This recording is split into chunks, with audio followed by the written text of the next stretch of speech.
আসসালামু আলাইকুম বন্ধুরা, চলুন আজকে আমরা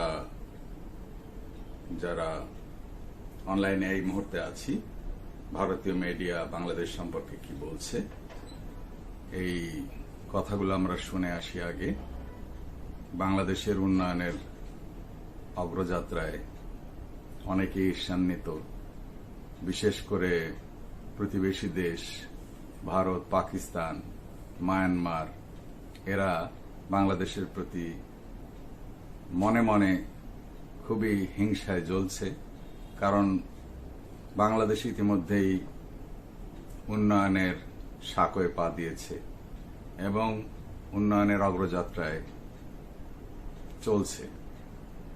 তো বাংলাদেশের যেখানে বড় বড় প্রজেক্ট হাতে নেওয়া হয়েছে, বিশ্বব্যাংক যেখানে অর্থায়ন করতে অস্বীকার করেছে, পদ্মা সেতুর মতো এত বড় একটা মেগা প্রজেক্ট বাংলাদেশ তার নিজস্ব অর্থায়নে শেষ করেছে। পাশাপাশি মেট্রো রেল চালু হয়েছে। তো বন্ধুরা, চলুন আগে আমরা দেখে আসি ভারতীয় মিডিয়া এ ব্যাপারে কি বলছে। 1, 2, 3. On the 3rd of December 1971, India joined a war that redrew the world map.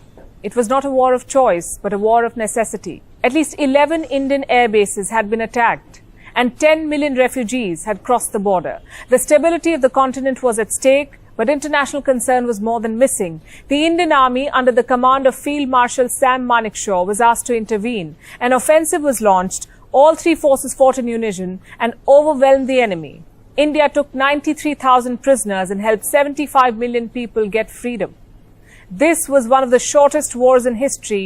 All it took was 14 days, 1-4. This fortnight led to the birth of a new nation, Bangladesh.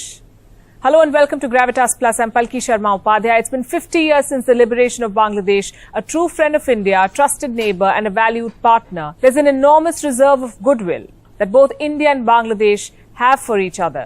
In 2021, this relationship is set to become stronger and more rewarding. We'll discuss that in detail. First, let's look at some facts. India and Bangladesh have a nearly 4,000-kilometer long border, the largest land boundary that India shares with any of its neighbors. These two countries also share 54 rivers. No two countries in the world have so many rivers in common, 54. Here's something else that they have in common. The poet who composed their national anthem, Nobel laureate Rabindranath Tagore. In India, we sing the Jan Gan Man. In Bangladesh, they sing Amar Shonar Bangla. Tagore wrote both of them. Bangladesh is also India's biggest trade partner in South Asia. In 2019, India's exports to Bangladesh stood at $9.21 billion, while imports from Bangladesh were worth at least $1.22 billion. India has also provided duty-free and quota-free access to Bangladeshi products that come into India. Bangladesh is also the biggest recipient of Wuhan virus vaccines from India. Dhaka has so far received 9 million doses of Covishield from India. I could go on. There's no dearth of interesting facts and figures to share, but you get the drift. New Delhi and Dhaka share an organic relationship which goes beyond gains and losses. What they call a textbook example of a neighborly relationship. In 1971, when the Urdu-speaking rulers of what was then East Pakistan began wiping out the Bengali-speaking nationalists, India gave refuge to civilians, students, intelligentsia, religious minorities and armed personnel from Bangladesh. There were an estimated 10 million of them, including an entire government in exile of the Awami League. It's at a new base near Kolkata. India also provided weapons and training to the Mukti Bahini, or the Liberation Army, a potent force for freedom and the face of Bengali resistance. The Indian Army, actively assisted by the Mukti Bahini, reached Dhaka and made Pakistan surrender. मैं बिल्कुल tense नहीं था, मुझे कोई शक नहीं थी, कोई शक नहीं था कि क्या होगा, क्योंकि मैंने प्लान किया था पहले, 7 महीने से प्लान किया था, काफी फौज थी और मुझे कोई शक नहीं था कि क्या करेंगे। Then in 1975, when there was a coup in Bangladesh, the country's prime minister and father of the nation, Sheikh Mujibur Rahman, was assassinated. His daughters, Sheikh Hasina and Rehana, along with their families, found asylum in India. They lived at Ring Road in New Delhi's Lajpat Nagar area and then near Pandara Park till 1981. It was during this self-exile that Sheikh Hasina was elected the president of the Awami League. Today, she is the Prime Minister of Bangladesh, one of the most powerful women leaders in South Asia. She has featured both in Forbes and the Time magazine's list of influential women. And she is driving Bangladesh's spectacular economic performance. You may already know this. Since 2018, Bangladesh has remained one of the fastest growing economies in the world. Sheikh Hasina is also a great friend of India. The last time she was here, Prime Minister Modi reached the Palam Technical Air Force Base to personally receive her. This was a significant break from protocol. Meanwhile, the former President of India, Pranab Mukherjee, extended an exceptional courtesy. He invited Sheikh Hasina to stay at the Rashtrapati Bhavan. She came bearing gifts, artworks, a dinner set, a leather bag and 2 kilos of sandesh for Prime Minister Modi and a Rajshahi silk sari for the Prime Minister's mother. For the President, Sheikh Hasina got 20 kilos of hilsa, the most sought after and prized fish for Bengalis. Some accounts even say that she herself oversaw the cooking of hilsa in the kitchens of the Rashtrapati Bhavan. तो आज भी वो साल में 3-4 बार कोई न कोई बंगाली नई मिठाई होगी तो स्पेशली ढाका से मुझे भेज देती है. Like I said, India and Bangladesh have an organic relationship, one that cannot be measured through the prism of gains and losses. The two countries have grown incredibly close in the last 6 years. Bilateral ties have taken the form of a 360-degree partnership. The comfort level is so high that no domain has been left untouched. Security, trade, transport, connectivity, culture, you name it, the complexion of this engagement is quite diverse.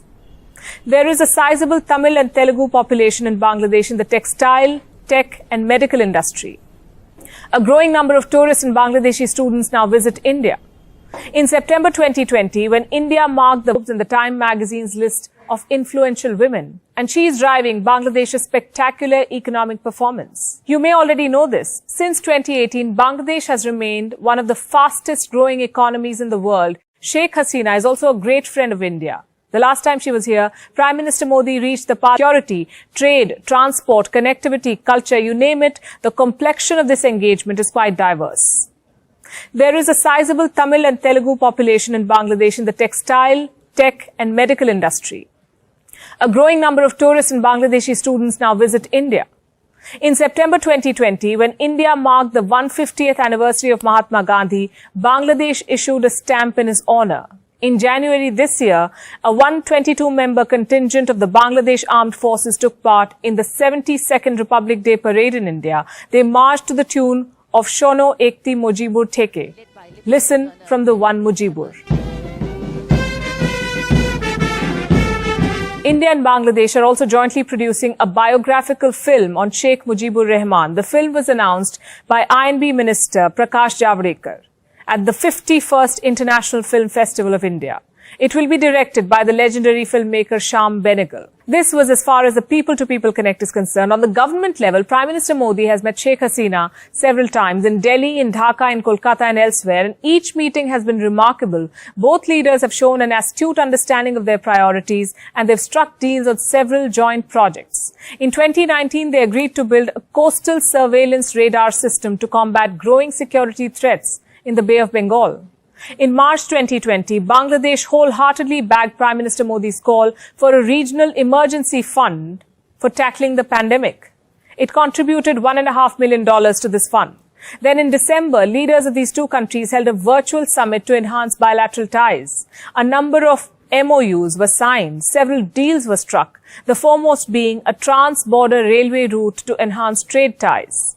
This route will link Haldibari in India and Chilahati in Bangladesh. This will be his first visit abroad since the pandemic and the second to Bangladesh as Prime Minister of India. He will be the guest of honor for the commemoration of 3 momentous events. 1, 50 years of Bangladesh's liberation war. 2, 50 years of the establishment of diplomatic ties between India and Bangladesh. And 3, the birth centenary of Sheikh Mujibur Rahman. The Indian Prime Minister standing in Bangladesh is a pronounced affair. Bangladesh is central to the Indian government's Neighbourhood First policy and increasingly relevant to its Act East policy. The fact that Prime Minister Modi chose Bangladesh to make his first foreign trip in 15 months highlights the growing priority New Delhi attaches to Dhaka. That said, It's not that issues do not exist. All neighbors have issues. So do India and Bangladesh. From the Teesta water sharing deal to the issue of illegal immigrants, to disagreements on the maritime border, and to differing views on Chinese investments, there are quite a few outstanding issues and differences. But Delhi and Dhaka know well how not to turn differences into disputes. They understand that sometimes even the best of friends have to agree to disagree on certain matters. So I'll wrap with what Rabindranath Tagore once said. The depth of a friendship does not depend on the length of acquaintance. India and Bangladesh have worked together for half a century, but the growing camaraderie that we have witnessed in the recent years is unprecedented. The upcoming visit by Prime Minister Modi is aimed at further building on this. The Dhaka-Delhi partnership has finally come of age. বন্ধুরা, আমরা এতক্ষণ দেখলাম আপনারা আমার সাথে ছিলেন, যারা ধৈর্যের সাথে ভিডিওটি দেখেছেন, আমি আপনাদের আন্তরিকভাবে ধন্যবাদ জানাই। তো বন্ধুরা, যারা আমার সাথে ছিলেন তাদেরকে আমি অনুরোধ করব, যদি আমার চ্যানেলে নতুন হয়ে থাকেন তাহলে অবশ্যই আজকে সাবস্ক্রাইব করবেন এবং কমেন্ট করে জানাবেন আপনার ভালো লাগা মন্দ লাগা। আমার সাথেই থাকবেন। আল্লাহ হাফেজ। বাংলাদেশ জিন্দাবাদ।